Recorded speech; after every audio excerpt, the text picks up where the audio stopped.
Praise the lord, హల్లెలూయా. బాగున్నారా? మరొకసారి దేవుడు ఇచ్చిన అవకాశం బట్టి దేవునికి వందనాలు చెల్లిస్తున్నాను. మరి దేవుడి మహాకృప వలన మరొక దినమున మీ మధ్యకి దేవుని వాక్యం తీసుకొస్తానికి దేవుడు మనందరికీ సజీవులకలు ఉండి ఆయన సన్నిధిలో దేవుని వాక్యం వినడానికి దేవుడికి రోజు చూపించాడు. మరి ఈరోజు ఏం చేశారు? దేవుని మందిరానికి వెళ్ళారా? దేవుని వాక్యం చదువుకున్నారా? దేవుని సన్నిధిలో మిమ్మల్ని మీరు ఆరాధన చేశారా? మరి ఈ కోవిడ్ వచ్చాక కంపల్సరీగా మందిరానికి వెళ్ళండి అని చెప్పలేకపోతున్నారు, చాలామంది భయపడుతున్నారు. కానీ మీరు వెళ్ళగలిగితే వెళ్ళండి, వెళ్ళలేకపోతే కొన్ని అనారోగ్య పరిస్థితుల ద్వారంగా లేకపోతే మీ బలహీనతల ద్వారంగా మీరు దయచేసి అలాంటి వారు ఈరోజు మీరు ఆన్లైన్లో మీరు వెళ్ళే చర్చెస్ వారు ఆన్లైన్లో కూడా సర్వీసెస్ పెడుతున్నారు. మరి ఆ సర్వీసెస్లో మీరు వీక్షించండి, మేలు పొందండి. మరి ఎవర్ ఆఫ్ ప్రేయర్ అనే కార్యక్రమాల్ని దేవుడు మహాకృపను చూపించి అనుదినము ఇంచుమించు ఈరోజు 302వ ఎపిసోడ్ దేవుడు మనకి సహాయం చేస్తున్నాడు. నిన్న దేవుడు మనతో మాట్లాడాడు. నిన్న సంఘములో ఉన్న విభేదాలు, సంఘములో ఉన్న వ్యత్యాసాలు గురించి మనము ధ్యానించాము. మరి ఈరోజు దేవుని జ్ఞానము గురించి మనము ధ్యానిద్దాం. దేవుని జ్ఞానం అంటే ఏంటి? ఆ ప్రభు జ్ఞానము ద్వారంగా మనం ఏమి పొందుకుంటున్నాం, మనకి ఎలాంటి విధమైన దేవుడు మన కోసం ఆయన ఉద్దేశములు ఏంటి అనే సంగతులు మనం ఈరోజు ధ్యానిద్దాం. కాబట్టి దయచేసి 2 రిక్వెస్ట్లు ఉన్నాయి. ఒకటి, మీ బైబిల్ ముందు పెట్టుకోండి, సెల్ ఫోన్ మీకు కనబడేలా పెట్టండి. రెండవది, ఈ లింక్ని షేర్ చేయండి, మీ ఫ్రెండ్స్ మీ ఫ్యామిలీ కూడా తెలియపరచండి. దేవుని వాక్యంలోకి వెళ్దాం. దయచేసి ప్రార్థన చేద్దాం. పరిశుద్ధమైన తండ్రి, దయగల ప్రభువా, మరొకసారి నీ పాద సన్నిధిలోకి వస్తున్నాం నాయన. నీ వాక్యాన్ని మేము ధ్యానించుచుండగా ప్రభువా, మమ్మల్ని నీ సిలువ చోట మరుగుపరచు. నీ విలువైన అమూల్యమైన సందేశము మాటలు మాకు దయచేయి. అపవాది క్రియలు లయపరచు. ఏ ఉద్దేశంతో ఎవరో ప్రేయర్ కార్యక్రమాన్ని నువ్వు కొనసాగించడానికి సహాయం చేశావు, ఆ ఉద్దేశాలన్నీ నెరవేర్చినాయి. ప్రభువా, నువ్వు అక్కడ ఇక్కడ మహిమపరచబడు, ఘనపరచబడు. ప్రజలునైనా నీ స్పందన, నీ తాకుదల అనుభవిస్తానికి సహాయం చేయమని యేసు నామములో అడుగుచున్నాం తండ్రి, ఆమేన్. మరి ఈరోజు 1 కొరింథీ 2వ అధ్యాయం మనం ధ్యానిద్దాం. దయచేసి మీ బైబిల్ చూడండి, మొదటి నుంచి కొన్ని వచనాలు చదువుదాం. సహోదరులారా, నేను మీ యొద్దకు వచ్చినప్పుడు వాక్చాతుర్యముతో గాని జ్ఞానాతిశయంతో గాని దేవుని మర్మమును మీకు ప్రకటించుచూ వచ్చిన వాడను కాను. చదవండి. నేను యేసుక్రీస్తును అనగా సిలువ వేయబడిన యేసుక్రీస్తును తప్ప మరి దేనిని మీ మధ్య నేను ఎరుగుకుందునని నిశ్చయించుకుంటుంది. చాలు. పౌలు గారు ఎంత చక్కని మాటలు కొరింథీ సంఘం వారికి బోధించారు. ఆ బోధించి జ్ఞాపకం చేస్తారు, మనం చూస్తున్నాం. ఇక్కడ పౌలు గారు 2 విషయాలు చెప్తున్నారు. మొదటిగా, నేను మీ దగ్గరికి మనుష్యుడు జ్ఞానముతోను, లేకపోతే ఒక మంచి ప్రసంగము, ఒక మంచి వొకాబులరీ, లేకపోతే ఒక మంచి టాలెంటెడ్గా, లేకపోతే ఈరోజు చూడండి ఎంతోమంది ఎన్ని ప్రసంగాలు, ఎంత ఇన్ఫర్మేషన్ ఇస్తున్నారు, ఎన్ని విషయాలు చెప్తున్నారు. అలాగ ఒక గొప్ప విషయం నేను మీకు బోధిస్తలేదు. మనుష్యుడు నియమముల ప్రకారం మీకు చెప్పినట్లు చూసినట్లయితే పౌలు గారు అపోలోని గురించి ఇండైరెక్ట్గా చెప్తున్నట్టు కనబడుతుంది. ఎందుకంటే అపోలో చక్కగా మాట్లాడే వ్యక్తి, మంచిగా బోధించే వ్యక్తి, అనేక విషయాలు చెప్పే వ్యక్తి. కానీ ప్రభు సేవలో ఒక బోధకుడు చక్కగా మాట్లాడతాడు, ఇంకొక బోధకుడు మాట్లాడలేడు. చాలాసార్లు నాకే అనుమానం వస్తుంది, నేను తెలుగు ఎంత నీచంగా మాట్లాడుతున్నా, నాకు తెలుగు రాదే అని చాలా బాధేస్తుంటుంది. నేను ఒక తమిళ వాడనండి, 34 సంవత్సరాలు తమిళనాడులోనే ఉన్నాను. కానీ ఇంగ్లీష్లో వాక్యం చెప్పగలిగింది, వాక్యం ఇంగ్లీష్లో చదువుతాను. కానీ ఇంగ్లీష్లో చెప్తే మీకు చాలామందికి అర్థం కాదు. ఇంగ్లీష్లో చెప్పాను, కొంతకాలం చెప్పినప్పుడు చాలామంది అన్నారు, అయ్యా మీరు తెలుగులో చెప్పచ్చు కదా అన్నప్పుడు, తెలుగులో వాక్యం చెప్పాలని ప్రయత్నం చేసినప్పుడు చాలామంది మీరు నవ్వారు. ఏమైనప్పటికీ దేవుడిని అడిగాను, ప్రభా తెలుగు వారికి తెలుగులో, తమిళ వారికి తమిళ్లో, ఇంగ్లీష్ వారికి కనీసం ఇంగ్లీష్లో 3 భాషల్లో వాక్యం చెప్పే కృపను నాకు దయచేయి ప్రభువా. దేవుడు మహాకృప ద్వారంగా తమిళ్లో వాక్యం చెప్తానికి దేవుడు కృప చూపించాడు. బెహరీన్ లో వెళ్ళినప్పుడు అక్కడ తమిళ్ చర్చెస్లో దేవుడు వాడుకున్నాడు. సువార్తను ప్రకటిస్తాను, తమిళ భాషలో వాక్యం చెప్తాను, దేవుడు సహాయం చేశాడు. అలాగనే మరి తెలుగులో వాక్యం చెప్తానికి దేవుడు కృప చూపించాడు. చాలా పదాలు ఆఫ్లైన్లో నేను బోధించలేను, కానీ దేవుడు కృప బట్టి పులిపెట్టు మీద ఉన్నప్పుడు దేవుడు సహాయం చేస్తాడు. ఇక్కడ పౌలు గారు ఆయన కూడా అలాగే మాట్లాడుతున్నారు. అంటే నేను మనుష్యుడు జ్ఞానము, మనుష్యుడు విధమైన బోధన నేను బోధిస్తలేదు, కానీ నేను బోధించింది సిలువలో వేలాడుతున్న యేసయ్య గురించి. చూడండి, ఈరోజు మనం ఎన్ని బోధనలు, ఈరోజు పొద్దుట ఆన్లైన్లో ఎన్ని వాక్యాలు మనం విన్నాం. ఇంతమంది సేవకులు, ఎన్ని వాక్యాలు. నిజంగా వీళ్ళందరినీ చూశాక నేను కూడా ఆగుదాంలే, పొద్దుట అందరికీ వాక్యం చెప్తే మరి పాపం చూసేవాళ్ళు కూడా ఎన్ని చూస్తారు అనే ఆలోచనతో మార్నింగ్ టైం సర్వీస్లో ఇంగ్లీష్లో కొంతకాలం ఇచ్చాను, దాని తర్వాత ఆపేశాను. కానీ ఈరోజు పొద్దుట నాకు చూశాను కొంతమంది బోధకులు దేవుని వాక్యం చెప్పిస్తాం. దేవునికి స్తోత్రం. కొంతమంది చెప్పింది అర్థమవుతుంది, కొంతమంది చెప్పింది అర్థమవుతుంది లేదు. కానీ కొంతమందిది వాక్యానుసారంగా ఉన్నాయి, కొన్ని వాక్యానుసారంగా లేవు. కానీ పౌలు బోధన యేసు ప్రభు సిలువ గురించే బోధిస్తున్నాడండి. ఈరోజు మనం ఏ బోధకుడో, అది జోసెఫ్ ప్రకాష్ అవనవ్వండి, లేకపోతే ఇంకొక ఆయన అవనవ్వండి, ఏ బోధకుడు బోధించినా ఆ బోధ సారము సిలువలో వేలాడబడుతున్న యేసయ్య గురించే ఉండాలండి. ఎందుకంటే సిలువ ఒకటే మనల్ని పరిశుద్ధపరుస్తుంది, మనల్ని విమోచిస్తుంది. మనం ఎంత జ్ఞానముతో మన ప్రసంగాలు సిద్ధపరచుకున్నా, ఎంత లోకమైన ఇన్ఫర్మేషన్తో మనం దేవుని వాక్యమును ప్రకటించినా, ఎన్ని స్వస్థత వరములతో లేకపోతే పేర్లు పెట్టి అభిషేకముతో మనము ప్రసంగమును బోధించినా, సిలువ గురించి ఆ ప్రసంగం లేకపోతే ఆ ప్రసంగము ప్రభు దగ్గర నుంచి వచ్చింది కాదు. చూడండి, ఈరోజు చాలామంది సిలువ అన్నంటనే మళ్ళా అదే ప్రసంగమా, ఏదన్నా కొత్తగా చెప్పరా మాకేమన్నా, ఎలాగ మేము లోకరీతిగా అభివృద్ధులు పొందాలి, ఎలాగ వరములు కావాలి, పరిశుద్ధాత్మ వరాలు కావాలి, మాకు స్వస్థత వరం కావాలి, మాకు ప్రవచన వరం కావాలి, మాకు అభిషేకం కావాలి, మాకు ఫైర్ కావాలి, అది ఎలా పొందుకోవాలి చెప్పండి. ఈరోజు ఎవరి ప్రేయర్లో కూడా పరిశుద్ధాత్మ అని వరాల గురించి చెప్తానని చాలామంది చూస్తున్నారు. సిలువ అంటే అంటున్నారు.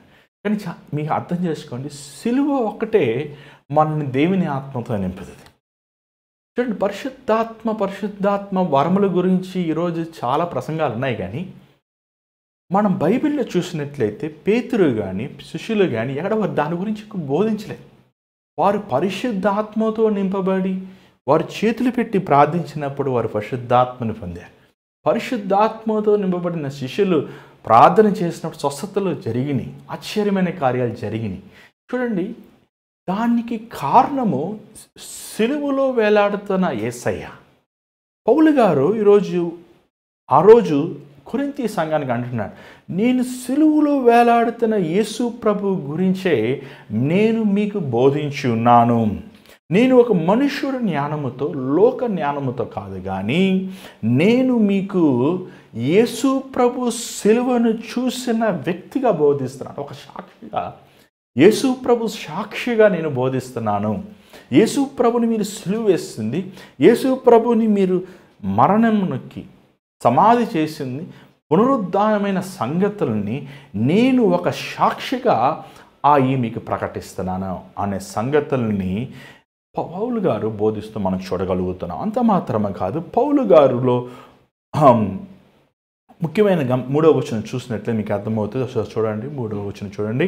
మరియు బలహీనతతోను భయముతోను ఎంతో వణుకుతోను మీ యొద్ద నుండి.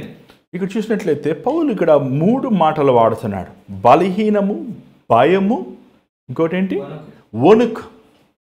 నేను భయము, బలహీనము, వణుకు. చూడండి, ఈరోజు చాలామంది అనుకుంటున్నారు, ప్రసంగాలు మనం చూస్తున్నప్పుడు ఎంతోమంది ఎంత గంభీరంగా ప్రసంగిస్తున్నప్పుడు మనం అనుకుంటున్నాం, వాళ్ళకి ఎంత శక్తిరా బాబు, ఎంత పరిశుద్ధాత్మ శక్తి, ఎంత ఫైర్ అనుకుంటుంటాం.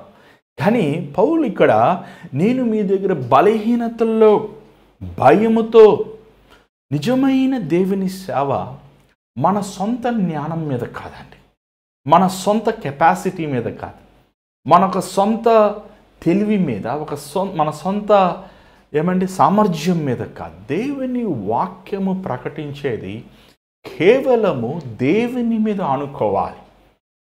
మన జీవితంలో అనేక సార్లు మనము దేవుని కోసం నిలబడాలి, ఒక సువార్తను ప్రకటించాలి, లేకపోతే ఆత్మలు రక్షించాలి, లేకపోతే ప్రభు ఎద్దుకు నడిపించాలని వచ్చినప్పుడు చాలాసార్లు మనం అనుకుంటాం, ఇది ఎంతలే చేసేస్తానులే, ప్రసంగమే కదా, అది ఎంతసేపులే, సువార్త ప్రకటిస్తమే కదా, వారిని చర్చికి తీసుకువెళ్తామే కదా అని మనం అనేక సార్లు భయపడుతుంటాం. కానీ పౌలు తన జీవిత యాత్రలో దేవునితో నడుస్తున్నప్పుడు, తను దేవుని చేతుల్లో విరగొట్టబడుతున్నప్పుడు, నలగొట్టబడుతున్నప్పుడు, ఎంతగా తను తీర్చిదిద్ది దేవుడు తనని ఒక రూపముని తీసుకొస్తున్నప్పుడు, తను దేవుని వాక్యం మీద, దేవుని కార్యాల మీద ఎన్నో భయభక్తులతో పరిచర్య చేస్తామనేది మనం చూస్తున్నాం.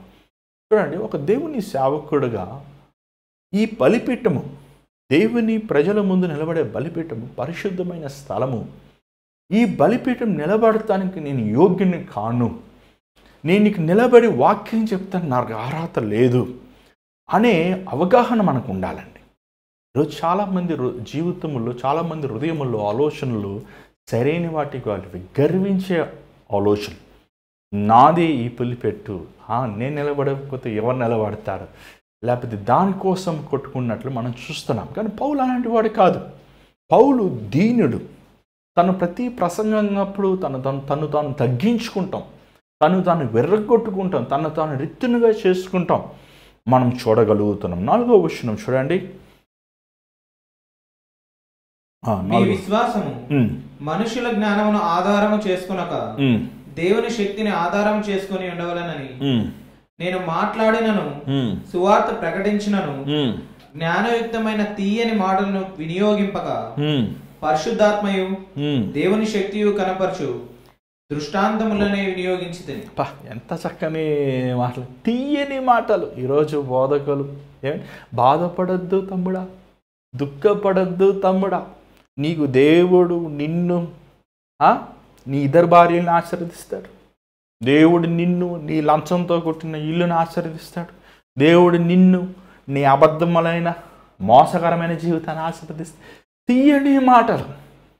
ఈరోజు ఈ హైదరాబాద్ పట్టణానికి వచ్చానండి, అనేక చర్చెస్, అనేక స్థలాల్లో వాక్యం బోధిస్తున్నాను. ఈరోజు ఈ హైదరాబాద్ పట్టణంలో నేను గమనించాను ఏంటంటే, ఈ కృప గురించి ప్రీచ్ చేసే బోధకులు ఎక్కువ మంది అయిపోయారు. జాగ్రత్తగా వినండి, మనం కృపాకాలంలో ఉన్నాం కదా. మరి ఇందాక కూడా ఆన్లైన్లో ఎవరో పెడుతున్నారు, దేవునికి స్తోత్రం, వి వెల్కమ్ యూ ఆల్. ఏమండి, పాపం వాళ్ళు తెలియదు అది. ఏమండి, కృపాకాలంలో ఉన్నాం కదా, మీరు ఎందుకు ఖండిస్తున్నారు? కృపాకాలంలో ఉన్నాం కదా, ఎందుకు మీరు పాపం చేయకూడదు, పాపంలో కొనసాగించకూడదు, మీరు చచ్చిపోతారు, అలాగంటున్నారు? ఏమండి, ఏమైనా ప్రశ్న అనుకున్నాం. పోయిన సంవత్సరం మే నెలలో మన దేశంలో మాత్రం ఇంచుమించు 6 కోట్ల మంది సెకండ్ వేవ్లో మరణించారు. 15 నుంచి 20 వేల మంది పాస్టర్లు మాత్రమే మరణించారు. ఇది నేను లెక్కలు కట్టే, మీరు ఏమైనా ఇండియన్ క్రిస్టియన్ వెబ్సైట్స్లో మీరు చూడొచ్చు ఈరోజు మీరు ఎంతమంది మరణించారండి, పాస్టర్స్ మాత్రమే. మరి కృపాకాలంలో ఉంటే ఎందుకంటే ఇంతమంది మరణించాలి? కృపాకాలంలో ఉంటే ఎందుకండి ఇంతమంది యవనస్తులు మట్టి అయిపోవాలి? కృపాకాలంలో ఉంటే ఎందుకండి రోజుకి 30 నిమిషాలు ఒకసారి మన దేశంలో ఒక వ్యక్తి ఆత్మహత్య చేసుకుంటున్నాడు, తెలుసా మీకు? కృపాకాలంలో ఉంటే ఎందుకు అవనసలు ఆత్మహత్య చేసుకోవాలి? కృపాకాలంలో ఉంటే చూసారా, దిస్ ఇస్ రాంగ్ అండి. కృప అంటే పాపము చేస్తానికి లైసెన్స్ కాదు. కృప అనేది పాపముని జయించింది. దేవుడు చూపించిన కృప, ఆ కల్వరి సిలువలో యేసు ప్రభు తాను తన ప్రాణముని మనకు రిత్తునిగా చేసుకున్నాడు. బైబిల్లో యోహాను సువార్త 1వ అధ్యాయం మనం చూడగలుగుతున్నాం, 3వ అధ్యాయం మనం చూడగలుగుతున్నాం. ఎవడైనను పాపములు కొనసాగించుతూ తనకి తండ్రిని దేవుని తెలుసు అంటే వాడు దేవునిని ఎరగని వాడు అని బైబిల్లో ఉంది. ఈరోజు చాలామంది కృప అనేది పరిశుద్ధంగా బ్రతుకుతాం కోసం, పవిత్రముగా బ్రతుకుతాం కోసం, నువ్వు యేసుప్రభు ప్రేమను ఎరిగిన వాడివి, యేసుప్రభు రక్తము ద్వారా కడగబడిన వాడివి, యేసుప్రభు గొప్పతనం ఎరిగిన వాడివి. ఇంకా నువ్వు పాపములో కొనసాగుతూ నేను కృపాకాలములో ఉన్నాను కాబట్టి నాకు ఏం జరుగుతలేదు అంటే నీకంటే వెర్రివాడు ఎవడు లేడండి.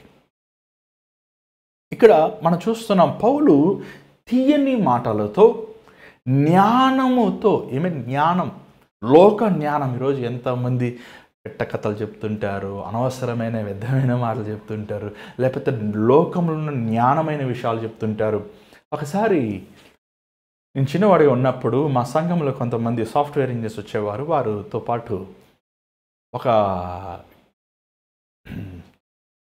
యవనస్తులందరూ కలిసి అక్కడ ఈ రవి జకరియాస్ గారి సంస్థల నుంచి కొంతమంది ఆ రిలేటివిటీ, థియరీ ఆఫ్ రిలేటివిటీ, అవన్నీ ఆల్బర్ట్ ఐన్స్టైన్ గురించి అవన్నీ కొన్ని డిస్కస్ చేస్తున్నారు. వీళ్ళు సైంటిఫికల్గా దేవుడు చెప్పింది రైట్ అనేది ప్రూవ్ చేస్తానికి.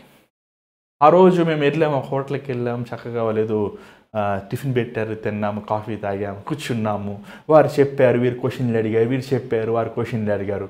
ఆ మీటింగ్ అయిపోయాక మేము లాస్ట్గా ఉన్నాము. ఆ మీటింగ్ అయిపోయాక మేము అందరూ వెళ్ళిపోయారు. మేము మాత్రమే ఉన్నాం, మేము ముగ్గురమే ఉన్నా. ఆ బోధకుడిని కలిసి మరి ప్రార్థన చేసుకుని వచ్చామన్నమాట. నాకు ఆశ్చర్యం వేసింది. గంటన్నర సేపు ఈ జ్ఞాన విషయాలు, లోక జ్ఞాన విషయాలు, ఆ విషయాలు, ఈ విషయాలు అన్నీ వినేసి వాళ్ళ పాత జీవితానికి వెళ్ళిపోయారు. చూడండి, జ్ఞానమైన మాటలు ఒక వ్యక్తిని మార్చలేవు. తీయని మాటలు ఒక వ్యక్తిని ప్రభువు దగ్గర తీసుకురాలేవు. దేవుని మాట రెండంచెల ఖడ్గం లాంటిది. ఇటువైపు షార్ప్గా ఉంటుంది, ఇటువైపు షార్ప్. రెండంచెలు ఉన్న కత్తి దూసుకున్నప్పుడు అది వెళ్ళిన ప్రాంతం అంతా ముక్కలకు వస్తుంది. దేవుని వాక్యము ఒక ప్రసంగం మనం విని మనం ఇంకనూ పాపములో కొనసాగుతున్నామంటే ఆ ప్రసంగము దేవుని దగ్గర నుంచి వచ్చింది కాదు. ఆ ప్రసంగము మనుష్యుడు సిద్ధపరిచిన ప్రసంగం. దేవుడి దగ్గర నుంచి వచ్చిన మాట, దేవుని వాక్యం సెలవిస్తుంది, నా మాట ఒట్టిగా తిరిగి రాదు. దేవుని మాట దేవుని కార్యం చేసేది. బండలాంటి హృదయములని సుత్తితో పలగొట్టేలాంటి కఠినమైనది దేవుని మాటలు. రోజు చాలామంది మనము వ్యక్తిగతంగా ప్రార్థన చేసుకుంటూ ఉంటాం, చాలామంది మనం వాగ్దానం తీసుకుంటుంటాం. అలాంటి సమయంలో చాలాసార్లు మన కళ్ళు ఎక్కడ పడుతుంటాయి, మంచి వాగ్దానాల మీద. ఏమైనా నీ గురించి మెరుగైన తలంపులే కానీ హానికరమైన తలంపులు లేవు. వెంటనే మనం పెన్ను తీసేసుకుంటే ఆశ గీక్కేసుకుంటాం. చూడండి, వాగ్దానం తీసుకునే ముందు నీ హృదయ ఆలోచనలు ఎలా ఉన్నాయో ఆలోచించు ఒకసారి. దేవునికి ఆయాసకరమైన మార్గములు నీలో ఏమైనా ఉన్నాయని పరీక్షించుకో. దేవుని సన్నిధిలో మోకరించి, ప్రభువా నాలో నీకు ఇష్టం లేనివి ఏమేమి ఉన్నాయో చూపించు ప్రభువా అని ప్రార్థన చేయి. దాని తర్వాత నీ హృదయము దేవునితో సమాధానం పడ్డాక దేవుని వాగ్దానం తీసుకో. అది సరైన వాగ్దానం. నీ హృదయములో నువ్వు పాపం పెట్టుకొని, నీ హృదయములో అవిధేయత పెట్టుకొని, నీ హృదయములో తిరుగుబాటు స్వభావం పెట్టుకొని, నీ హృదయములో దేవునికి ఆయాసకరమైన మార్గం పెట్టుకొని, దేవుడు నాతో తీయగా మాట్లాడాలని మాత్రం ఎదురు చూడద్దు. దేవుడు యథార్థపరుడు, ఆయన యథార్థముగా మాట్లాడేవాడు. ఒకవేళ ప్రభువు కఠినంగా మాట్లాడితే పశ్చాత్తాపడి సరిచేసుకో. దేవుడు మన జీవితంలో ఈరోజు చాలామంది మనుష్యులు జ్ఞానముతో కూడిన మాటలు వింటున్నాం. చూడండి, అలాంటి ప్రసంగాలు మనకు గుర్తుండవండి. అలాంటి ప్రసంగాలు మనకు గుర్తుండవు. కానీ దేవుని శక్తితో వచ్చిన మాటలు, ప్రభు శక్తి బండ గుండెలను మార్చగలిగింది. వ్యభిచారములో ఉన్న ఊబులో ఉన్నవారు, తాగుడు అనే ఊబులో ఉన్న, దుర్మార్గములో ఉన్నవారు, వ్యసనములో, పాప వ్యసనముల్లో, చీకటిలో ఉన్న వారిని బయటికి తీసుకొచ్చేది దేవుని వాక్యం. దేవుని వాక్యము నిరాశముతో, దుర్మార్గము, పాపం, సాతాను కార్యాలతో బానిసలైన వారికి విడుదల కలిగజేసేది. పౌలు తను చెప్తున్నాడు, అయ్యా నేను మీతో మాట్లాడిన మాటలు నా మాటలు కావు కానీ అవి దేవుని మాటలు. చూడండి 6వ వచనం చూడండి, ఒకసారి చదవండి. పరిపూర్ణులైన వారి మధ్య జ్ఞానమును బోధించుచున్నాం, అది ఈ లోక జ్ఞానము కాదు. నిరర్ధకులై పోవచ్చున్న ఈ లోక అధికారులు జ్ఞానమును కాదు గాని దేవుని జ్ఞానము మర్మైనట్టుగా బోధించుచున్నాం.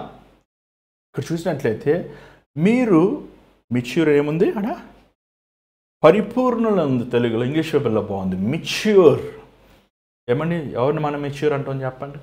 సంపూర్ణంగా ఎదిగిన వ్యక్తిని మెచ్యూర్ అంటాం. పిల్లల్ని మనం మెచ్యూర్ అన్నాం. మెచ్యూర్ చాలామంది ఈరోజు 30 సంవత్సరాలు 40 సంవత్సరాలు అన్న మైండ్ సెట్ మెచ్యూరిటీ ఉండదు. చిన్నపిల్లల మైండ్ సెట్ ఏమంటే ఇంకా కసి తీసుకోవాలి, ఇంకా మనం వాడు పీక్ పోసేయాలి, ఇంకా మనం ఏమంటే చూసి చూడనట్టు వెళ్ళిపోతారు. చూసారండి కొంతమంది చూసి చూడనట్టు ఓకే సరే సరేలే అని వాళ్ళు మెచ్యూర్డ్ మైండ్ సెట్ అన్నమాట. చిన్న చిన్న వాటికి కూడా గొడవ పడతాం, చిన్న చిన్న వాటికి కూడా అపార్థం చేసుకుంటాం, చిన్న చిన్న వాటి మీద కూడా అనవసరంగా వెళ్ళి కొట్లాడుకుంటాం, అరుచుకుంటాం, కేకలు వేసుకుంటాం, జుట్లు పట్టుకుంటాం. వీళ్ళు చిన్న పిల్లలు ఉన్న చాక్లెట్ కోసం ఆ పెన్సిల్ కోసం కొట్టుకుంటుంటారు. కొంతమంది 50 సంవత్సరాలైనా 60 సంవత్సరాలైనా మైండ్ మెచ్యూరిటీ రాదు వారికి. కానీ పరిపూర్ణతలో దేవుని జ్ఞానం అనే సువార్త మిమ్మల్ని ఏం చేస్తుంది అంటే పరిపూర్ణం, ఒక మెచ్యూర్డ్ పర్సన్ చేస్తుంది. స్పిరిచువల్గా ఆత్మీయంగా ఎదగాలండి. మనం శరీరీతే ఎదిగిపోయాం ఏమండి, మనం ఇంకేం ఎదుగుతాం? 18 సంవత్సరాల తర్వాత ఇంక ఎదిగే ఏముంటుంది? ఇంకా వీఆర్ ఆల్ గార్డల్స్, ఇంకేం ఎదుగుతాం? ఒక హైట్ వచ్చేస్తాం, ఒక ఇది. ఇంకా నువ్వు పసిపిల్లవాళ్ళగా తిన్నా, లేకపోతే నువ్వు యవనస్తులా తిన్నా నువ్వు అడ్డంగానే ఎదుగుతావు కానీ నిలువుగా ఎదగవు. అలాగా పౌలు అంటున్నాడు, ఆత్మీయంగా మీరు ఎదిగిన వారుగా ఉండాలి. ఇదే మాట మనం ఎఫెసీయులు 4వ అధ్యాయం 13వ చూస్తున్నాం, 1 కొరింథీ 14:20 చూస్తున్నాం, ఫిలిప్పీలు రాసిన పత్రిక 3వ అధ్యాయం 15 చూస్తున్నాం. ఇక్కడ పౌలు ఏమంటే ఇమ్మెచ్యూర్ మైండ్ సెట్ గురించి చెప్తున్నాడు. అంటే ఏమంటే ఇమ్మెచ్యూర్ అనేవారు, ఈ పరిపూర్ణత లేని వారు, ఇమ్మెచ్యూర్ ఏమంటాం తెలుగులో, ఎదగని వారు, ఆత్మీయంగా ఎదగని వారండి.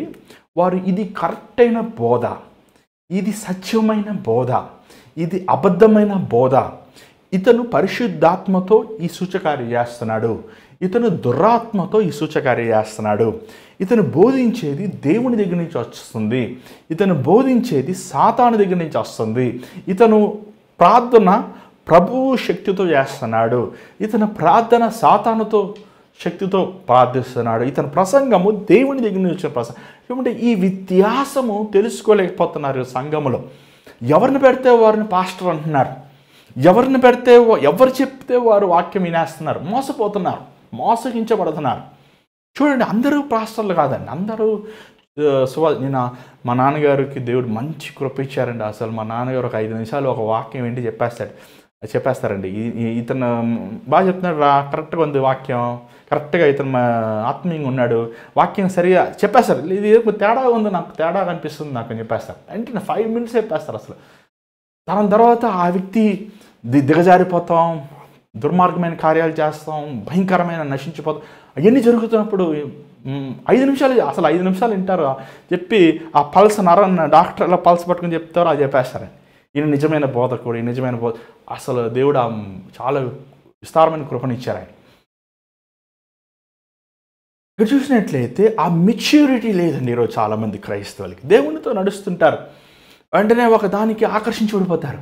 కానీ ఆకర్షించబడతాము చూడండి, దేవుని వాక్యము నీ హృదయంలో ఉన్నప్పుడు నువ్వు దేవుని సంబంధమైన వాటికి నువ్వు ఆకర్షించబడతావు, లేకపోతే అపవాది సంబంధమైన వాటికి ఆకర్షించబడతావు. సగం విశ్వాసములు, సగము దేవుని వాక్యం చదివేవారు, సగం ప్రార్థించేవారు, సగం దేవుని కోసం జీవించేవారు ఏమండి వారు మోసగించబడతారు. This is what the Paul is saying. ఏమండి మీరు మెచ్యూర్గా ఉన్నారంటే మీరు మోసగించబడలేరు.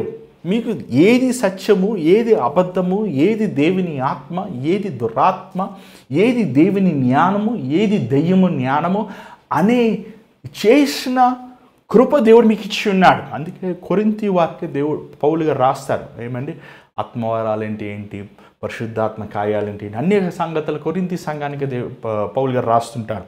ఇక్కడ ఈయన అంటున్నాడు ఏమండి, మనము లోక జ్ఞానులతో చూడండి, ఈరోజు లోకల్ జ్ఞానులు ఎంతోమంది ఎంత గొప్ప గొప్ప చదువుకున్నారు. వారికి అసలు అడ్మినిస్ట్రేషన్స్, రాజులు, రాణీలు, అధికారులు, పొలిటీషియన్స్. కానీ వారి కంటే దేవుని బిడలమైన మనకి దేవుడు మనకి జ్ఞానం ఇచ్చాడండి.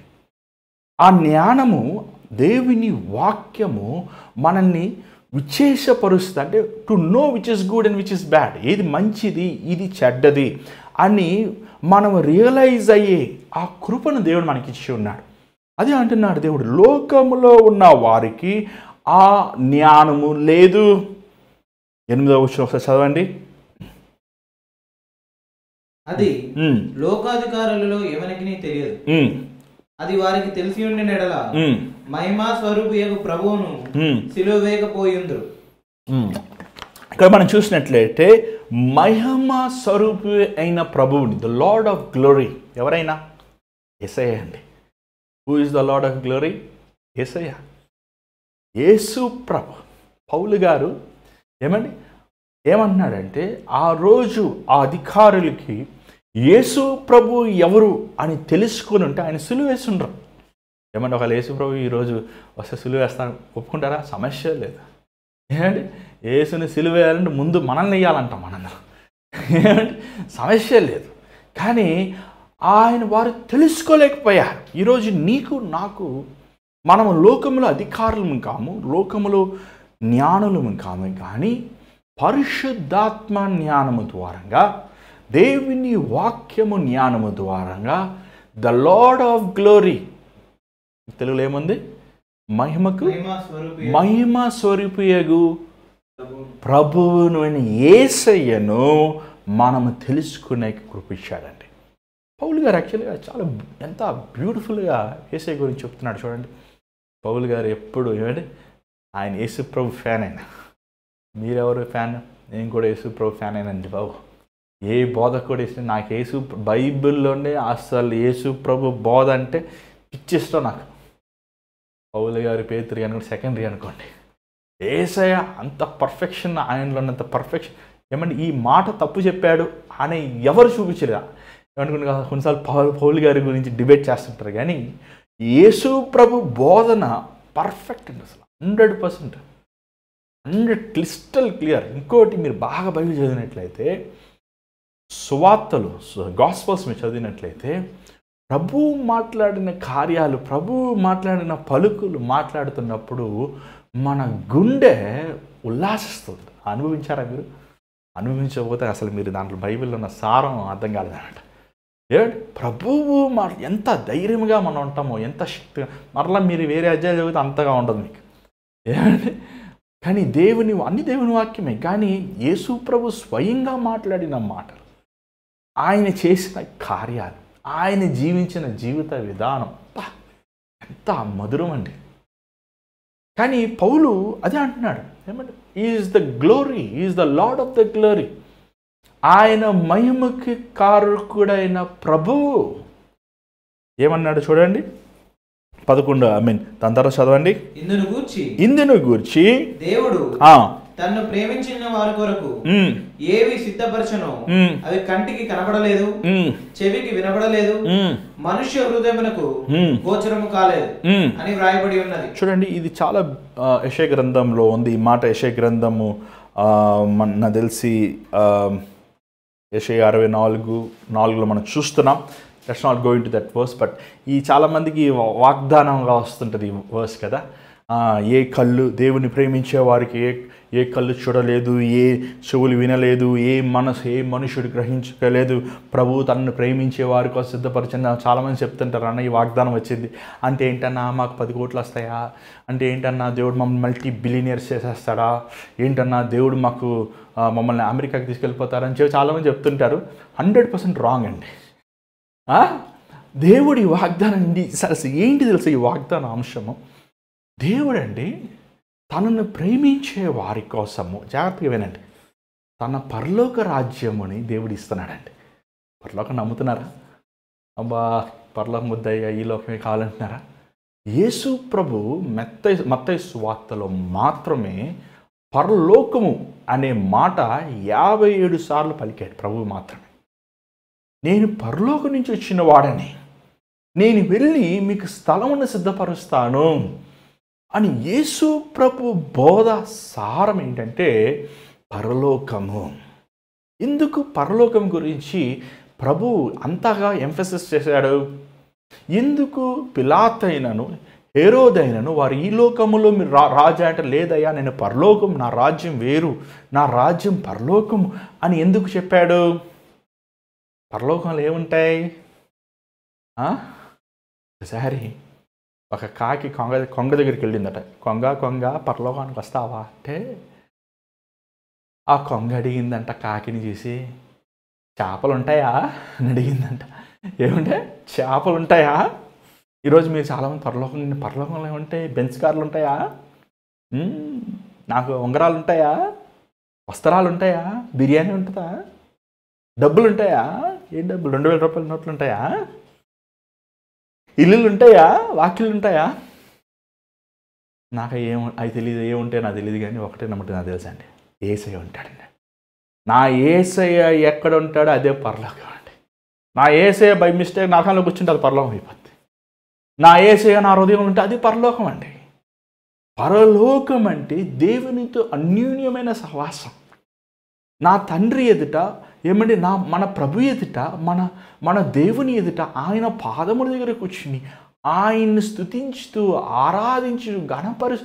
ఏమండి ఈరోజు మనుషులకి అమెరికాకి వెళ్ళాలని ఆశపడుతున్నారు, కానీ పరలోకి వెళ్ళాలని ఆశపడరే. 50 సంవత్సరాలు వచ్చినా, 60 సంవత్సరాలు వచ్చినా, 70 సంవత్సరాలు వచ్చినా, 100 సంవత్సరాలు వచ్చినా ఇంకా ఇల్లు కట్టుకోవాలి, వాకిలు కట్టుకోవాలి, ఇంకా వ్యాపారాలు చేయాలి, ఇంకా ఆస్తిని డబ్బులు సంపాదించాలనుకుంటున్నారే కానీ అయ్యో ఈ లోకముని నేను విడిచిపెట్టి వెళ్ళాలి, నిత్యమైన దేవుని రాజ్యం వెళ్ళాలని ఆశ లేదా?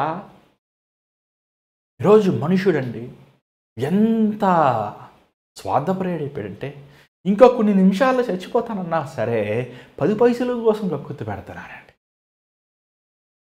పరలోకము చూడండి, 10వ వచనం చదవండి ఒకసారి.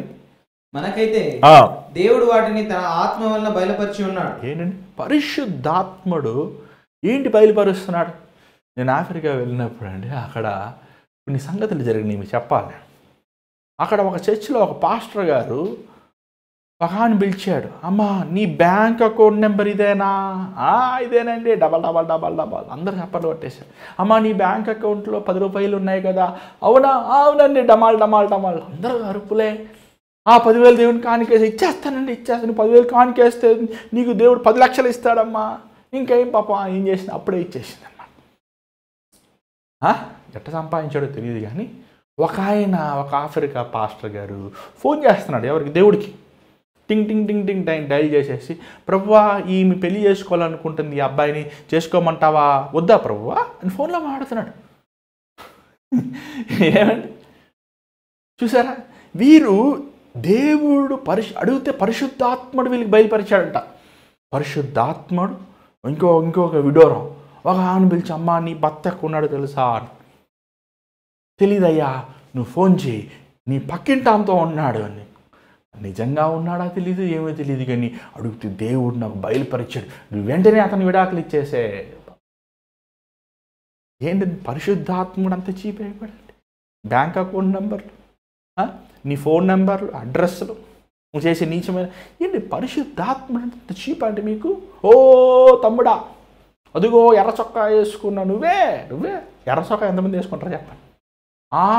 నీ పేరు తిమోతి, నువ్వే రా ముందుకొచ్చే. ఉద్యోగ మీటింగ్ అలా పిలిస్తే 3 వచ్చారు ముందుకి. చూడండి, పరిశుద్ధాత్ముడు అంటే నీకు అంత చీపా? పరిశుద్ధాత్మ కార్యాలయం అంత చీపా?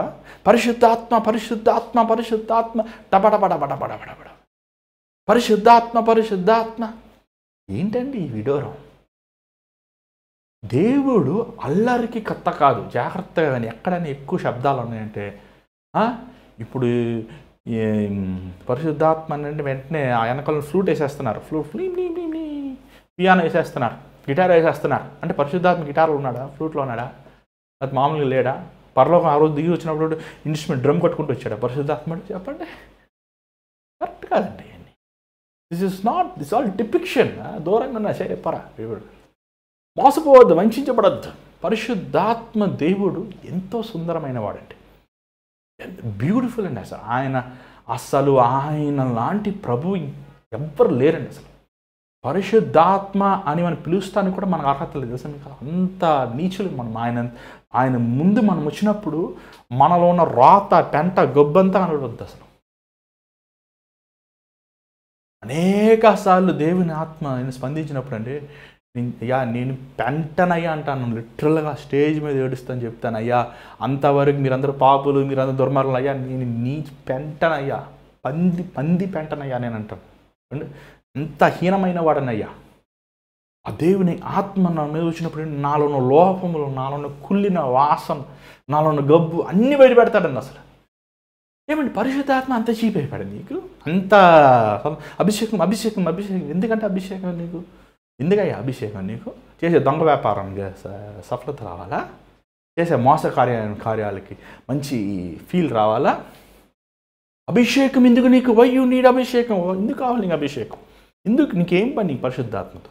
పొద్దు లేస్తే నోరు తెరిస్తే అబద్ధాలు, సీరియళ్ళు, సినిమాలు, లోక మాటలు, బూతు మాటలు, బైబిల్ చదువుకోవు, ప్రార్థన చేసుకోవు, దేవుని బిడ్డలతో సహవాసం చెయ్యవు, దేవుని కోసం సువార్త ప్రకటించావు. మళ్ళీ మాట్లాడితే పరిశుద్ధాత్మ భాషలు భాషలు భాషలు భాషలు blob blob blob blob blob అంటే బ్లబ్ బ్లబ్ అంటే వచ్చేస్తారు. అంటే ఏంటిది? ఏం భాష అది? ఏం భాష అది? తమిళనాడులో ఒక పేర్లు చెప్తే నాకు ఇష్టం లేదు. భయంకరమైన వాడు, మంత్రశాలి.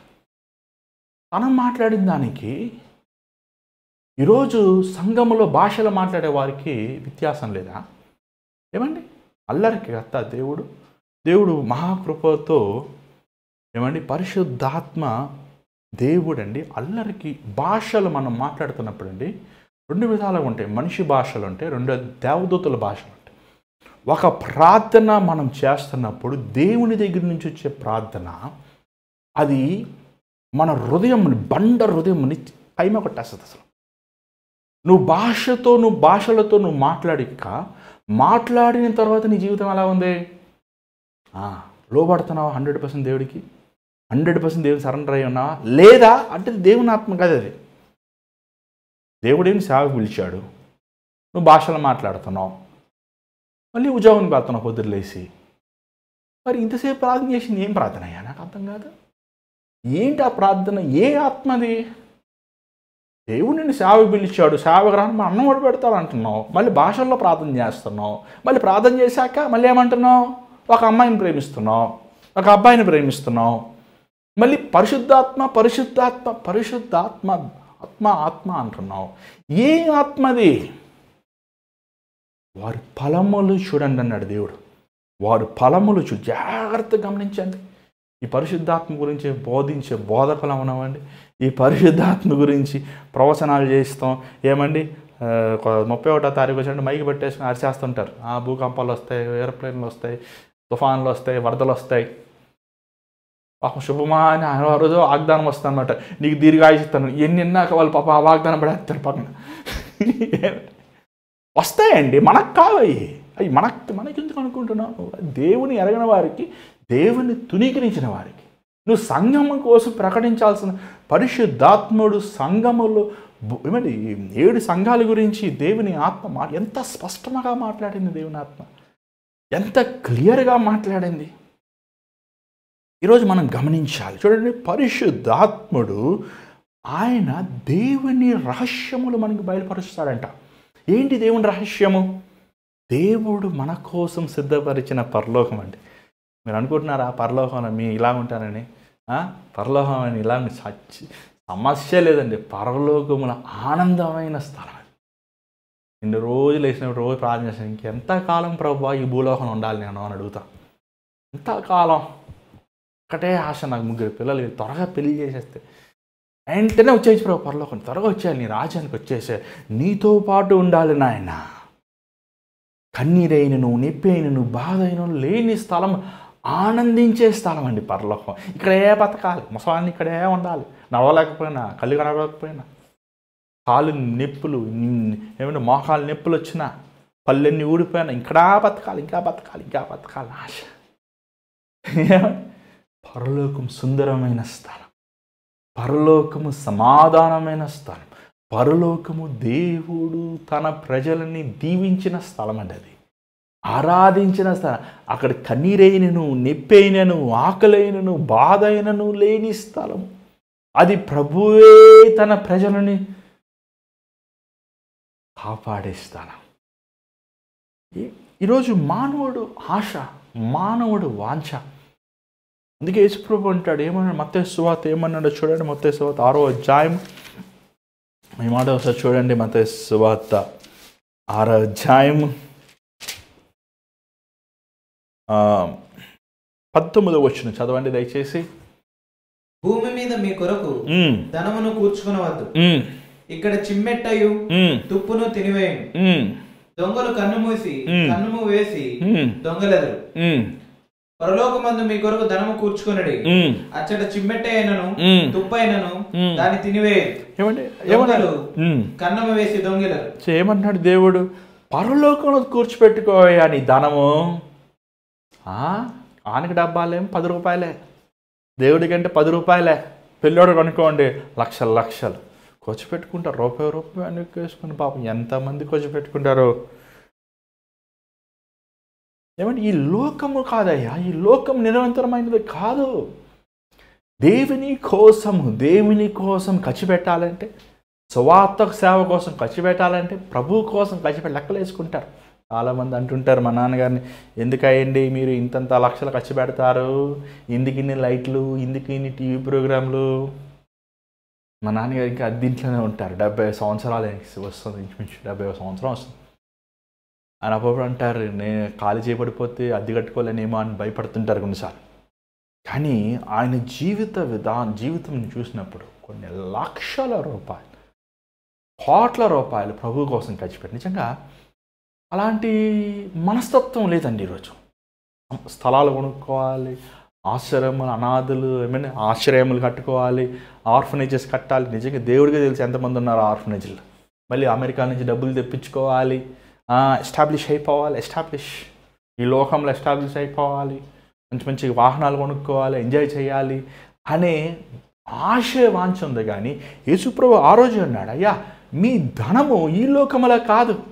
ఏమంటే ప్రభువు నిమిత్తము ఒక పేదవాడికి మనం అన్నం పెట్టినప్పుడు, ఒక అవసరతలో ఉన్నవాడికి వస్త్రదానం ఇచ్చినప్పుడు, ఒక ఆకలిగా ఉన్నవాడికి మనం ఆదుకున్నప్పుడు, మనం కష్టంలో ఉన్నవాడికి వాడికి నువ్వు పోషించినప్పుడు, నువ్వు దేవుని పరిచర్యకి ఇస్తున్నప్పుడు నీ ధనము పరలోక రాజ్యానికి వెళ్తుంది.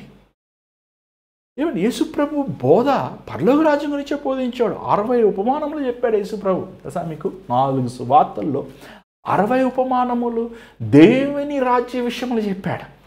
అయినా సరే ఈరోజు మనుషులు అర్థం చేసుకుంటలేదు. ఇంకా నాకు గవర్నమెంట్ జాబ్ లేదే, ఇంకా నాకు ఈ లోకంలో అభివృద్ధి లేదే. చూడండి, దేవుడు మన కోసము గొప్ప విషయములు ఏంటో చూడండి. ఏంటో గొప్ప విషయములు చూడండి. మనం కొంచెం ముందు చదువుదాం. 12వ వచనం చదువుదాం దయచేసి.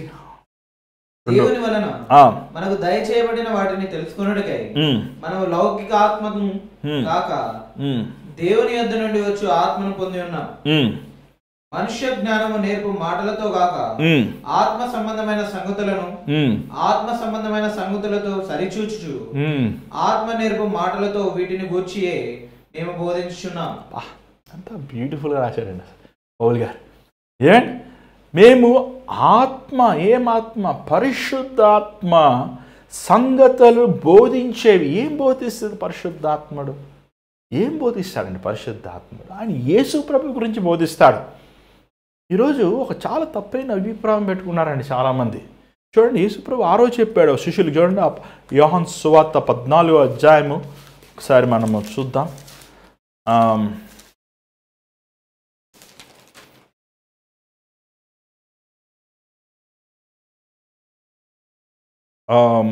యోహాను సువార్త 14వ అధ్యాయం 17వ వచనం చదవండి దయచేసి. 16 నుంచి చదవండి దయచేసి. నేను తండ్రిని వేడుకొందును, మీ యొద్ద ఎల్లప్పుడూ నుండుటకై ఆయన వేరొక ఆదరణకర్తను అనగా సత్య స్వరూపయోగ ఆత్మను మీకు అనుగ్రహించును. లోకము ఆయనను చూడదు, ఆయనను ఎరగదు గనక ఆయనను పొందనేరదు. మీరు ఆయనను ఎరుగుదురు, ఆయన మీతో కూడా నివసించును, మీలో ఉండును. అలా కొంచెం ముందు చదువుదాం, 26 నుంచి చదువుదామండి. ఆదరణకర్త అనగా తండ్రి నా నామమున పంపబో పరిశుద్ధాత్మ సమస్తమును మీకు బోధించి నేను మీతో చెప్పిన సంగతులన్నిటినీ మీకు జ్ఞాపకము చేయండి. అది పరిశుద్ధాత్మ వేరే ప్రసంగం చేయడండి. There is no different message, there is only one message. That is the message of Jesus. యేసు ప్రభు సువార్తే. ఏమంటే పరిశుద్ధాత్మ అంటే నువ్వు కొత్త ఫిలాసఫీ పెట్టుకుంటే వాక్యం బోధిస్తాం కాదు. ఎక్కడ బైబిల్లో లేని సిద్ధాంతాలు. మొన్న ఒక పాస్టర్ గారు దెయ్యం అలా కొడుతుంటే పరిశుద్ధాత్మ దిగిరా, పరిశుద్ధాత్మ దిగిరా, పరిశుద్ధాత్మ నామంలో పో అని ప్రార్థన చేస్తున్నాడు. పరిశుద్ధాత్మ నామంలో పోతామేంటయ్యా? నాకు కొంచెంసేపు అర్థం కాలే, ఏంటి జరుగుతుంది ఇక్కడ? పరిశుద్ధాత్మ నామం ఏంటి? యేసు ప్రభు నామంలో పోనాలి. పరిశుద్ధాత్మ నామం ఎక్కడుంది బైబిల్? అసలు పరిశుద్ధాత్మ నామం ఎక్కడుందా? ప్రతి నాలుక యేసు నామం అంగీకరించాలి. ప్రతి మోకాలు యేసు ప్రభు నామం. అన్ని నామం కంటే ఉన్నతమైన నామం యేసు నామం. పరిశుద్ధాత్ముడు ఆయన డిఫరెంట్ ప్రీచింగ్ చేయడండి. డిఫరెంట్ మెసేజ్ లేదు, ఒకే మెసేజ్. ఆయనను యేసుని మనకు రియల్ చేస్తాడు యేసు ప్రభు. ఏమంటే మరియా పరిశుద్ధాత్మతో ఆవరించినప్పుడు ఆమెకు శిశువు కనెను. ఆ శిశువు పేరు యేసు. అంటే వారి ప్రజల పాపముల్ని ఆయన విమోచించేవాడు. నువ్వు పరిశుద్ధాత్మతో నింపబడినప్పుడు నువ్వు పరిశుద్ధాత్మ ఎలా ప్రార్థన చేస్తావయ్యా? This is completely unbiblical. మనము తండ్రికి ప్రార్థిస్తాం, పరిశుద్ధాత్మతో నింపబడి తండ్రికి యేసు నామములో అడుగుతాం. దయ్యములోని పౌలు పేతురుని యేసు నామంలో పో. నేను బైబిల్ వెతుకుతున్నా. ఆ రోజు ఇంటికి వెళ్ళి వెతికానండి. పరిశుద్ధాత్మ నామంలో పో ఎక్కడన్నా ఉందా? పేతురు చెప్పాడా? పౌలు చెప్పాడా? ఎవడని చెప్పాడా? ఒకడు చెప్పలేదే. ఏమయ్యా బైబిల్లో ఒకరు చెప్పను వారు నువ్వు ఎందుకు చెప్తున్నావు? అసలు ఏమాత్మ నీది? చూసారా, పరిశుద్ధాత్మ మనకి యేసు గురించి బోధిస్తాడు. యేసు ప్రభువు చెప్పిన యథార్థమైన మార్గం. ఒక స్త్రీనైనను ఒక పురుషునైనను మోహపు చూపు చూసినప్పుడు నీ హృదయములో అతనితో నువ్వు వ్యభిచారం చేశావని యేసు ప్రభు బోధించాడు. నీ సహోదరిని చూసి రాక అంటే దుర్మార్గుడా అన్నప్పుడు నువ్వు ద్రోహమును నరహత్య చేసిన వాడివి అని యేసు ప్రభు బోధను మనకు బోధిస్తాడు. ఈ వైపు కొట్టినప్పుడు ఈ వైపు కొట్టు అని నీ చంప చూపించాలి అనే బోధను మనకి బోధిస్తాడు దేవుని ఆత్మ మనల్ని పరిశుద్ధతలోకి నడిపిస్తుంది. యేసు ప్రభు ఎలాగా ఈ లోకంలో జీవించినప్పటికీ పాపము లేని వాడుగా పవిత్రుడుగా ఎలా ఉన్నాడో పరిశుద్ధాత్మ దేవుడు మనల్ని కూడా అదే మార్గంలో నడిపిస్తాడు.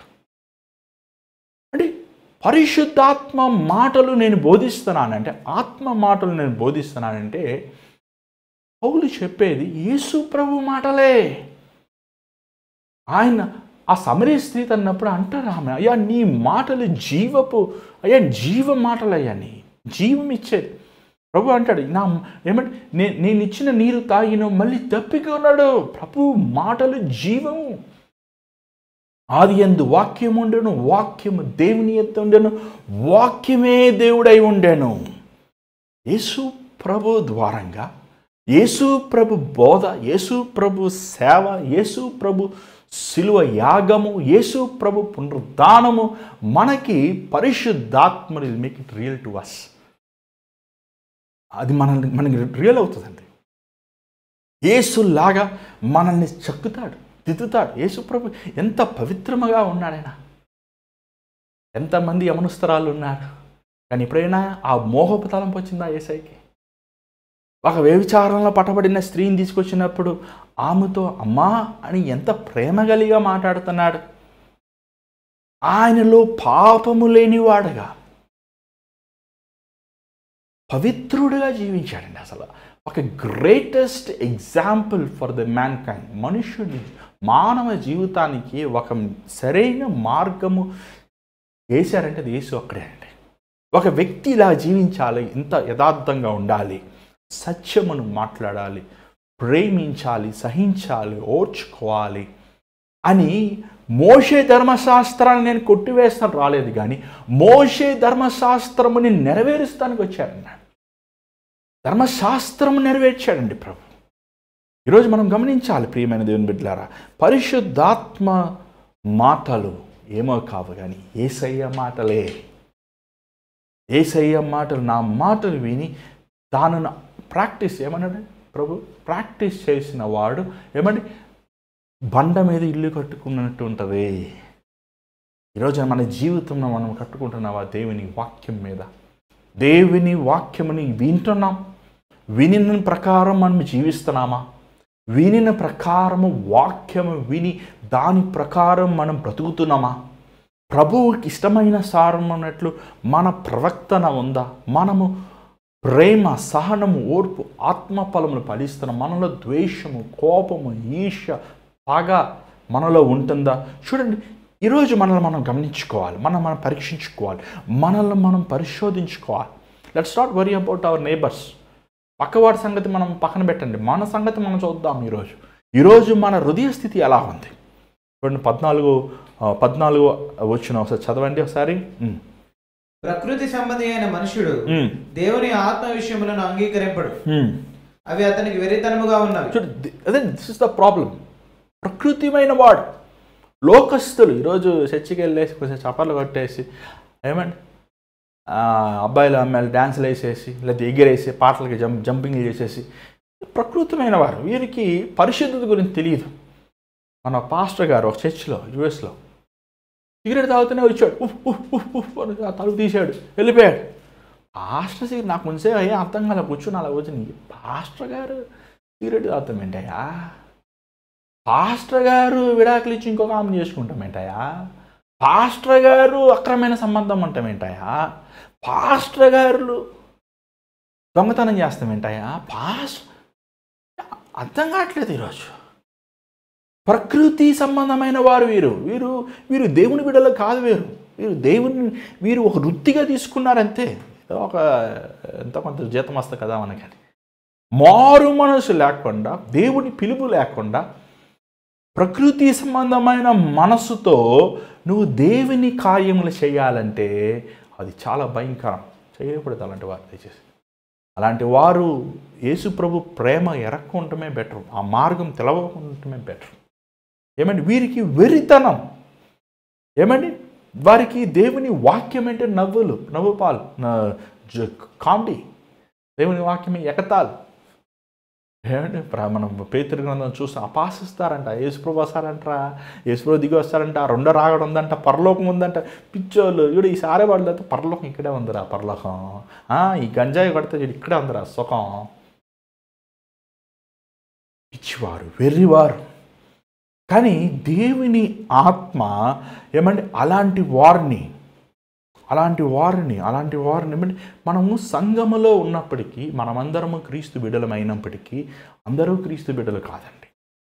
ఎవరైతే పరిశుద్ధాత్మ ద్వారా నడిపించబడి, ఎవరైతే వారి రక్షణను కాపాడుకుంటూ యథార్థమైన శుద్ధ హృదయముతో క్రీస్తుతో నడుస్తారో వారే తన బిడ్డలవుతారు.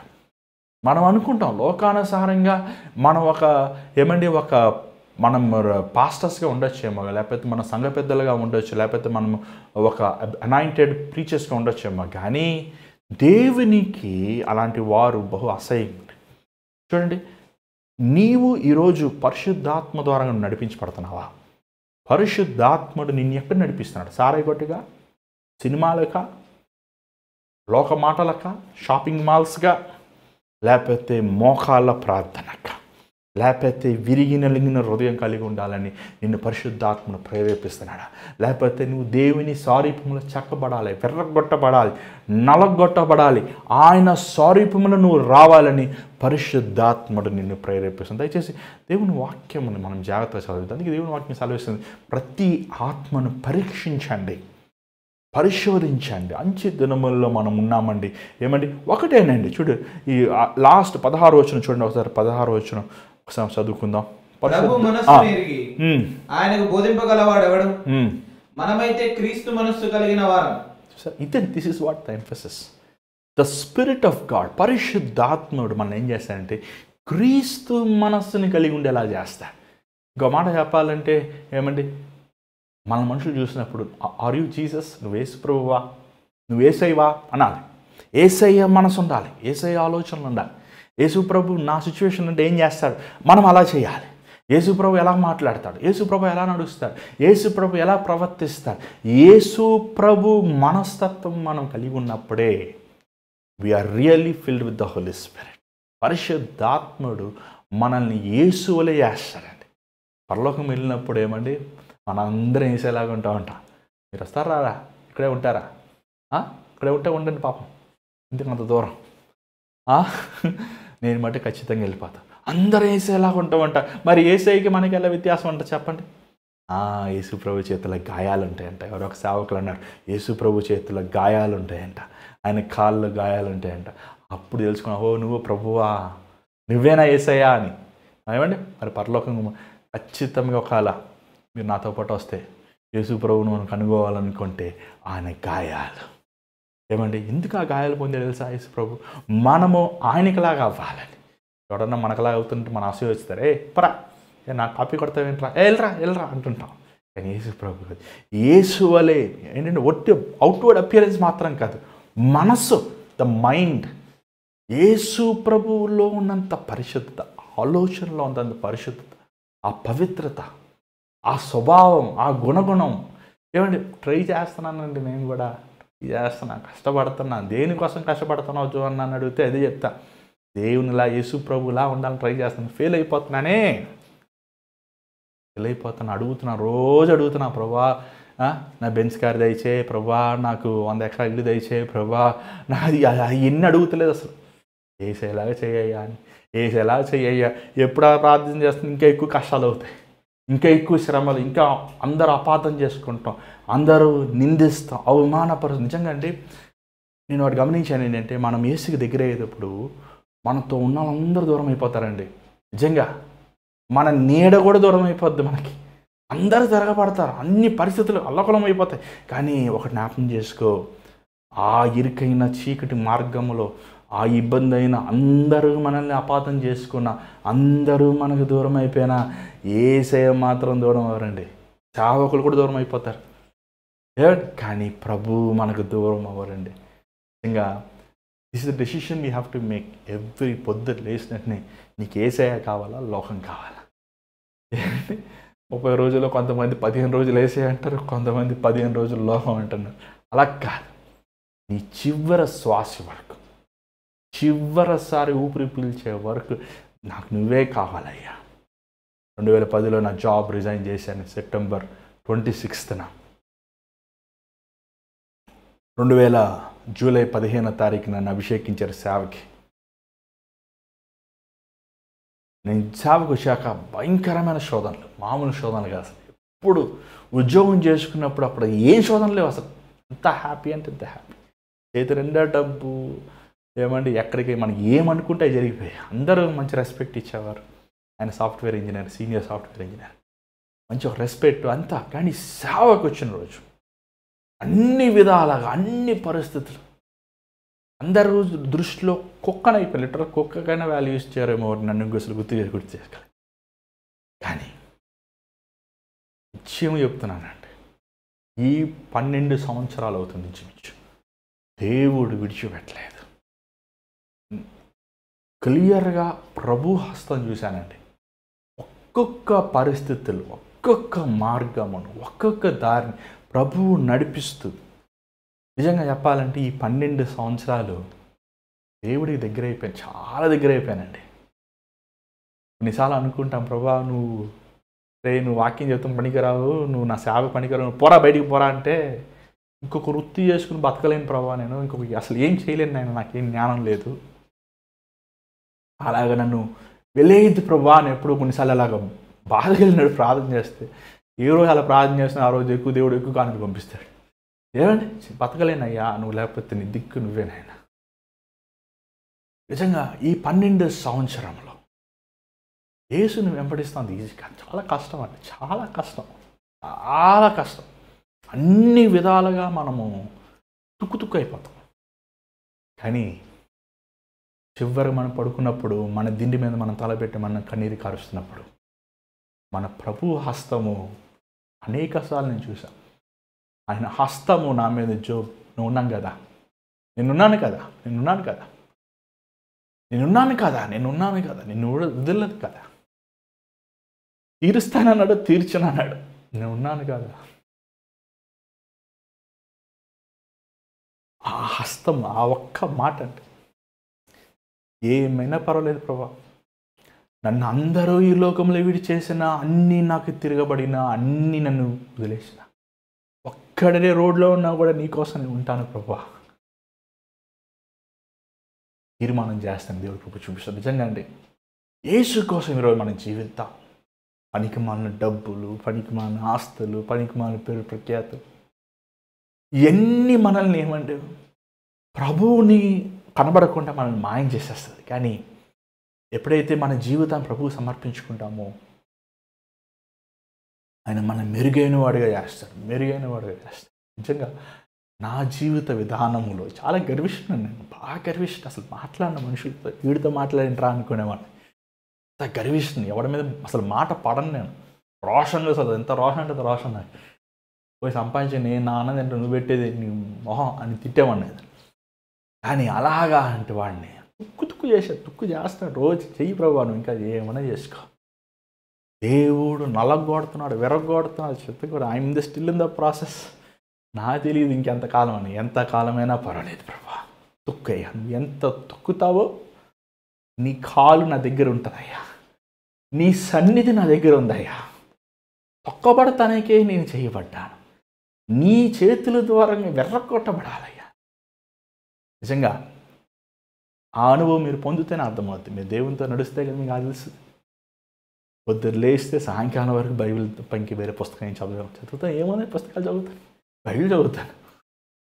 పొద్దున్న లేస్తే ఇంకేముంది, మనకి ఫోన్లు తీసి ప్రార్థన చేస్తాను. ఇంకేముంది, ఏమైనా వ్యాపారం మాట్లాడుకొని ఇంకేమైనా పనులు ఉన్నాయి, మనకి ఏమైనా పాట ఉందా, మనకి ఏమైనా అసలు తెలుసా ఏమన్నా? ఏ పని చేయలేను నేను, ఏం చేయలేను. ఫోన్ చేస్తే ప్రార్థన చేయమంటే ప్రార్థన చేస్తాను అంతే. 24 గంటలు ఇంకా ఆయనే ధ్యాస, ఆయనే నా వాంఛ. నాకెవరు చిన్న స్నేహితులు ఎప్పుడూ లేరు. స్నేహితులు ఎప్పుడు స్నేహితులు లేరు. కుటుంబస్తులు అంటే వారు ఎంతవరకు వారు గొడవలు వాడి. నా ప్రభువే నాకు కుటుంబస్తులు. నా నాన్న ఆయన, నా అమ్మ ఆయన, నా అన్న, నా సర్వం ఆయన. ఈరోజు మీ జీవితంలో పరిశుద్ధాత్మతో మీ నింపబడి ఉన్నప్పుడు క్రీస్తు మీ దగ్గర అయిపోతాడండి. ఆయనే ఇంకా నీ శ్వాస పీల్చినా శ్వాస తీసినా ఆయనే నీతో ఉంటాడు. అంత రియల్గా చేసేది పరిశుద్ధాత్మ. క్రీస్తుని మనకి దగ్గరగా చేసేవాడు, మనతో ఉండేవాడు. మన బలహీనతలు, మన గాయములు, మన లోపములు సరిచేసి సరిదిద్ది మన యోగ్యమైన వాడు. ఈరోజు మీ జీవితంలో అలా మీరు సరి చేసుకోవాలి. చూడండి, ఈ లోక యాత్ర దిస్ ఆల్ టెంపరీ అండి. ఈ లోకం మనం చూస్తున్నాం ఎన్ని టెంపరీ అండి. యేసు ఒక్కడే నిరంతరం ఉంది, ఆయన ఒక్కడే నిరంతరం, ఆయన రాజ్యం ఒక్కటే నిరంతరం. ఇవన్నీ అట్లా మాయ వచ్చినట్టు, మబ్బు తొలగిపోయినట్టు అన్నీ ఈ లోకంలో ఆస్తుపాస్తులు, స్థలాలు, మనుషులు, పేరు ప్రఖ్యాతులు అన్నీ అలాగా మాయమైపోతాయి. నిరంతరము యుగములు తరతరము నిలబడేవాడు యేసు ఒక్కడే. ఆయన మనం చూద్దాం, ఆయనతో మనం నడుద్దాం, ఆయనతో మనం కొనసాగిద్దాం. నాకు నిజంగా తెలియదు నేను ఎంతకాలం బతుకుతానేమో, కానీ నాకు ఒకటే తెలుసు, నేను నిశ్చయముగా ఈ లోకం విడిచినప్పుడు నా ప్రభు సన్నిధిలోకి వెళ్తాను, నా ప్రభుతోనే ఉంటాను. అది that is what I think enough. అంటే నువ్వు ఏం సాధించావు అన్న ఈ 12 సంవత్సరం సేవలో అడిగితే నేను ఏమీ సాధించలేదండి. లోకరీతిగా సంఘం కట్టలేదు. ఏమండి, నేనేం పెద్ద ప్రోగ్రామ్స్ ఏదో కెమెరా దేవుడు ఇచ్చాడు ఏదో వాక్యం చెప్పుకుంటా అంతే, ఏం సాధించలేదు. అసలు నువ్వు ఎంతమంది రక్షించావు నాకు తెలిసి ఒక 10 మంది రక్షించాలని నాకే డౌట్. అది తెలియదు నాకు. అంతే ఏమో ఒకే ఒకరు చెప్పారు, మనం మీ వాక్యం రక్షించబడ్డాను. ఆ ఒక్క తమ్ముడే నాకు గుర్తుంది, ఇంకెవరు గుర్తులేరు నాకు. కానీ నేను ఒకటి చెప్పాలని ఆశిస్తున్నానంటే, నా ప్రభువు చిత్తానుసారంగా మాత్రం 100% నడుస్తున్నానండి. ఎన్నడూ నా లాభమును కానీ ప్రభువును ముందు పెట్టి డబ్బు సంపాదన కానీ లోక పద్ధతులు కానీ ఆచరించలేదు. నా దేవుడు నాకు ముఖ్యం, ఆయన నా శ్వాస, ఆయన నా ప్రాణం. నేను మొన్న అనుకుంటున్నాను, అన్నీ వదిలేసాను, ఇంక చివరికి వదిలేస్తాను నా 3 పిల్లలు, నా భార్య. ప్రభు వీళ్ళని వదిలేయమంటే వదిలేస్తాను ప్రభు, వీళ్ళనే వదలలేదు, నువ్వు వదిలేయమంటే వదిలేస్తాను వాళ్ళకు. I'm ready lord. ఏమో ఎవరికేం తెలుసు, ఏమంటే వదిలేయమంటే వదిలేస్తాను ప్రభా. నీకంటే ఎక్కువ ఎవరు ఉన్నారయ్యా నాకు, నువ్వంటే నాకు పిచ్చి ప్రభా. నీ పిచ్చి ఎవరు చెప్పు, ఏంటి నీ పిచ్చి ఏంటి? యేసు ప్రభు నీ పిచ్చా? యేసు ప్రభు కోసం ఏం పోగొట్టుకున్నావు? ఏం చేసావు? అసలు నిన్ను ఇంతగా ప్రేమించాడు, ఏం చేస్తున్నావు ప్రభు కోసం? ఏం చేస్తలేదు కదా. ఈరోజైనా నీ జీవితం దేవునికి పోగొట్టుకో, అన్నీ పోగొట్టేసుకో. ప్రభు కోసం అన్నీ ఇచ్చే, ఆయన అన్నీ ఇచ్చే, ఆయన ప్రాణాన్ని ఇచ్చాడండి. అసలు ఆయన మన కోసం, అసలు ఆయన మన ప్రాణాన్ని ఇచ్చేసాడు. అసలు అంత గొప్ప ప్రభు ఆయన, మామూలు ఆయన కదా ఆయన. మనం ఇచ్చేయని అసలు లెక్క అసలు ఏమండి. నీ జీవితం ఈరోజు సమర్పించుకో, నీ హృదయం దేవునికి ఇవ్వి. ఒక తీర్మానం చేయి. పౌలు చదువుతున్నప్పుడు అంటే ఆ పిచ్చి కనబడుతుంది, ఆ ఫేస్ అంటే పిచ్చి. అతను వైరాగ్యం ఏమంటే అంత రోషంగా బతికేవాడు, అంత హోదాగా ఉన్న వ్యక్తి లిటరల్గా యేసే కోసం ఏమంటే సమస్తం నేను దారిపోసాడు. నిజంగా ఈరోజు మన జీవితంలో కూడా అలా దారిపోసేయాలి, యేసేకి ఇచ్చేసుకోవాలి. ఏ లాభం వద్దు మనకి, ఏం ఇవ్వకపోయినా పర్లేదు, ఆయన ఉంటే చాలు, ఆయన స్పందన ఉంటే చాలు. ఈరోజు యేసేకి నీ జీవితం రచిస్తాల్లో ఉంచి ప్రార్థన చేద్దాం. పరిశుద్ధమైన తండ్రి, దయగల ప్రభావం, అవును నాయన, ఈ లోకముకి నీ జ్ఞానం వెరితనం, ఈ లోకానికి నీ సిలువైన సువార్త వెరితనం. కానీ మాకైతే అది విమోచన, రక్షణ. అది మాకైతే నేను స్వస్థత, దీవెన, ఆశీర్వాదం. ప్రభా, నువ్వు లేకపోతే మాకు దిక్కు ఎవరు లేరు నాయన. నువ్వే మా సర్వము నాయన, నువ్వే మా శ్వాస నాయన. అయా, మా నీడైనను మమ్మల్ని మోసం చేస్తుంది, కానీ నేను నిన్ను వీడవను ఎడబాయనని చెప్పిన వాడువయ్యా. శాశ్వత కాలము మాతో ఉంటానని వాగ్దానం ఇచ్చిన వాడువయ్యా. అవును నాయన, నిన్ను ప్రేమించే వారి కోసం నువ్వు ఉన్నతమైనవి సిద్ధపరిచావు. అది నీ రాజ్యము నీది. మరొకసారి మాకు జ్ఞాపకం చేసినందుకు వందనములు అయ్యా. తండ్రి, నీ రాజ్యముతో మమ్మల్ని వచ్చిన మమ్మల్ని జ్ఞాపకం చేసుకో నాయన. అయ్యా నాయన, మమ్మల్ని జ్ఞాపకం చేసుకో. మమ్మల్ని రక్షించావు, మమ్మల్ని ప్రేమించావు, మమ్మల్ని బలపరిచావు, మమ్మల్ని అనేకమైనవి ఇచ్చావు. కానీ ఇక్కడ మేము నిన్ను బాధ పెడుతున్నాం. నీకు ఇష్టమలేని కార్యములు, నీకు విరోధమైన కార్యములు, నీకు అసహ్యమైన కార్యములు మేము చేస్తున్నాం. మమ్మల్ని క్షమించిన ఆయన. ప్రభువా, నీలో ఉన్నంత పరిశుద్ధత, నీలో ఉన్నంత పవిత్రత, నీలో ఉన్నంత నేను విధేయత మాకు దయచేయను ఆయన. నీ మనసు మాకు కావాలి ప్రభువా. నీ వలె నీ బిడ్డలు, నీ కుమారులుగా, నీ కుమార్తెలు మేము పిలువబడాలయ్యా. అంత రోషము కలిగిన జీవితం మాకు దయచేయమని ఈరోజు ఈ వాక్యం వింటున్న నీ బిడ్డల్ని చూడు నాయన. అయ్యా, వారిలో ఉన్న ఐకిక విచారములు, లోక ఆశలు తీసివే ప్రభువా. అయ్యో, నన్ను దేవుడు తన స్వరూపంలో చేసుకున్నాడు, ప్రభువు నాకు బయలుపరిచాడు, ఈ భాగ్యము ఎంతోమందికి లేదు అని నిన్ను హత్తు పట్టుకొని 24 గంటలు ప్రభు నిన్ను ధ్యానించి నీ మార్గములో నడిచే కృపను నీ బిడ్డలకు నువ్వు దయచేయమని, నీ చేతి మీద మళ్ళీ రేపు కలుసుకుంటానికి సహాయం చేయమని యేసు నామములో అడుగుచున్నాం తండ్రి, ఆమేన్. మరి రోజు ఈ వాక్యం ద్వారా మీరు దీవించబడి ఉంటే మాకు తెలియపరచండి. దేవుడు మీతో మాట్లాడి తెలియపరచండి. మరి స్క్రీన్ మీద కనబడుతున్న నెంబర్కి మీరు వాట్సాప్, వాయిస్ మెయిల్, కాల్ చేయొచ్చు. మీ ప్రార్థన అవసరతలు తెలియపరచండి. మీకోసం ప్రార్థన చేస్తున్నాం. చాలామంది మీ ప్రార్థన అవసరం పంపిస్తున్నారు. మీకోసం ప్రార్థన చేస్తున్నాం. కార్యం జరిగాక దయచేసి తెలియపరచండి. ఎందుకంటే దేవుణ్ణి స్తుతించాలి మనం. మరి ఎవరైనా సరే ఈ పరిచర్య ద్వారా మీరు దీవించబడి ఈ పరిచర్య మీ విరాళములు వాళ్ళని ఆశిస్తే మరి ఆన్లైన్ కనబడుతున్న స్క్రీన్ నెంబర్స్కి గూగుల్ పే, ఫోన్పే లేకపోతే అకౌంట్ నెంబర్ ద్వారా మీరు పంపించవచ్చు. దేవుడు మిమ్మల్ని మీ కుటుంబాన్ని బహుగా దీవిస్తాడు. మరి దేవుని చేతి మీద మళ్ళీ రిపేర్ ఎందుకు కలుసుకుందామంటే అంతవరకు God bless you. Take care.